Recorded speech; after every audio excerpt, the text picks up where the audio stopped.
নমস্কার, আমি ডক্টর প্রিয়ান্বিতা ঠাকুর। আজ আমি আপনাদের সাথে একটা টপিক নিয়ে আলোচনা করতে চলেছি।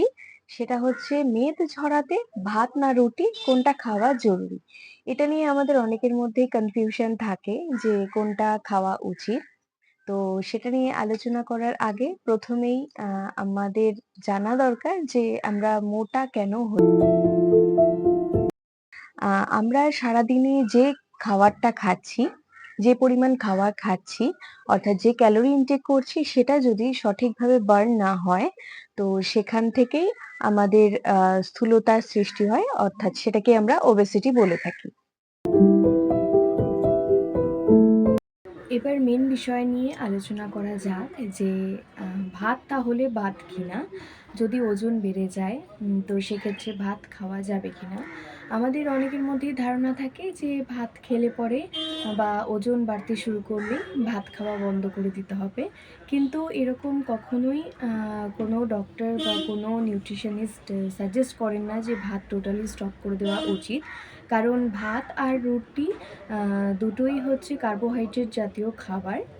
তো দুটোই আমাদের শরীরে ওজন বাড়াতে সাহায্য করে। প্রথমেই যাদের ওজন বেড়ে যাচ্ছে বা এরকম ওবেসিটি টেন্ডেন্সি আছে, তাদের ফ্যাট জাতীয় খাবার আর শর্করা জাতীয় খাবার গ্রহণটাকে কমাতে হবে। তার বদলে খাবারে আমাদের প্রোটিন জাতীয় খাবারটাকে একটু বেশি খেতে হবে, যেটার সাহায্যে আমরা শরীরের শক্তিটা ঠিকমতো পাই। এবার ওবেসিটি যাদের থাকছে তাদের সাধারণত বলা হয়ে থাকে যে গ্লাইসেমিক ইনডেক্স যে খাবারগুলিতে ৫০-এর নিচে সেরকম খাওয়া উচিত।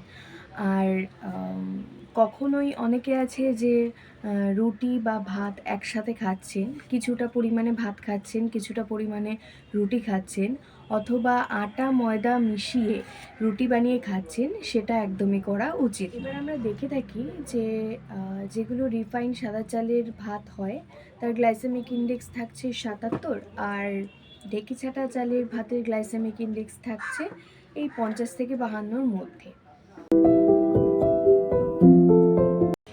এবার ওজন কমাতে ভাত না রুটি সেটা কি খাওয়া হবে সেটার থেকে সবথেকে বেশি জরুরি যেটা তা হলো পরিমাণ, খাওয়ার পরিমাণ। খাবো কতটা? যে কোনো খাওয়াই আমরা খাই না কেন সেক্ষেত্রে আমাদেরকে পরিমাণে কম খেতে হবে।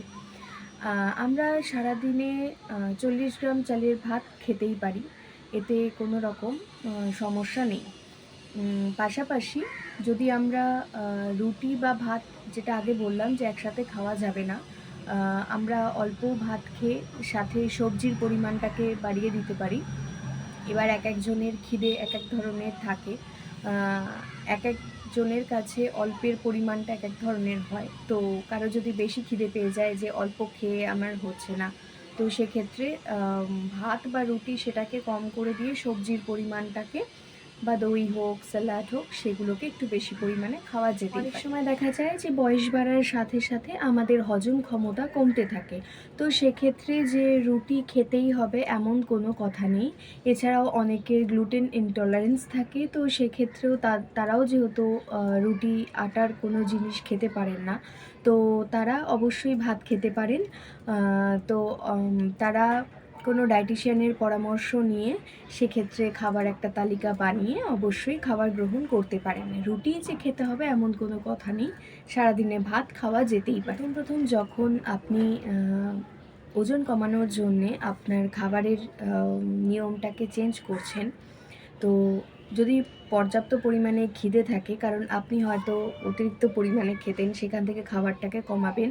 তো প্রথমে আপনি ভাত আর রুটি, যদি খিদে বেশি থাকে ভাত আর রুটি দিয়ে হয়তো আপনি চাইছেন যে পেট ভরাতে, কারণ অল্প ভাত আর রুটি খেলে আপনার পেট ভরছে না, একটু পরেই খিদে পেয়ে যাচ্ছে।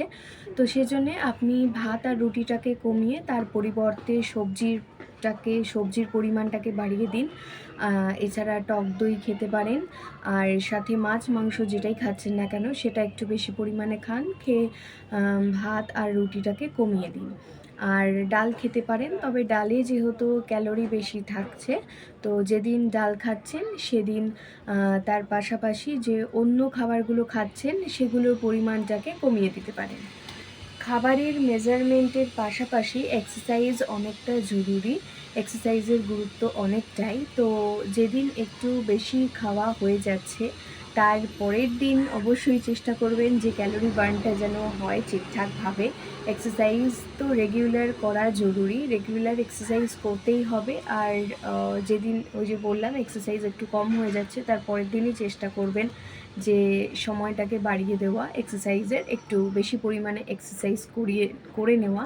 চেষ্টা করতে হবে যেন ঘাম ঝরে, নর্মাল এক্সারসাইজ না, যাতে ঘাম ঝরে এমন এক্সারসাইজ করতে হবে।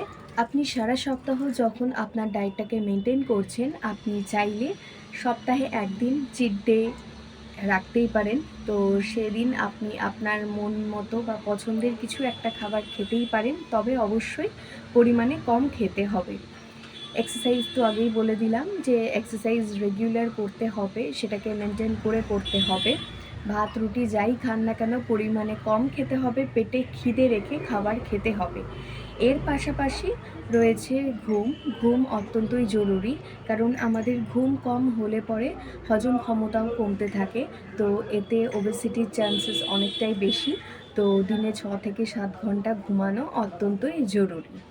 এর পাশাপাশি মন ভালো রাখুন, আর আপনি যেই খাবারটাকে গ্রহণ করছেন সেটাকে খুব ভালো মতন করে আনন্দের সহকারে খান, তাহলেই দেখবেন আপনার সমস্যার সমাধান হবে। আর এক্সারসাইজ অবশ্যই জরুরি। আজকের ভিডিওটা এখানেই শেষ করছি। নমস্কার।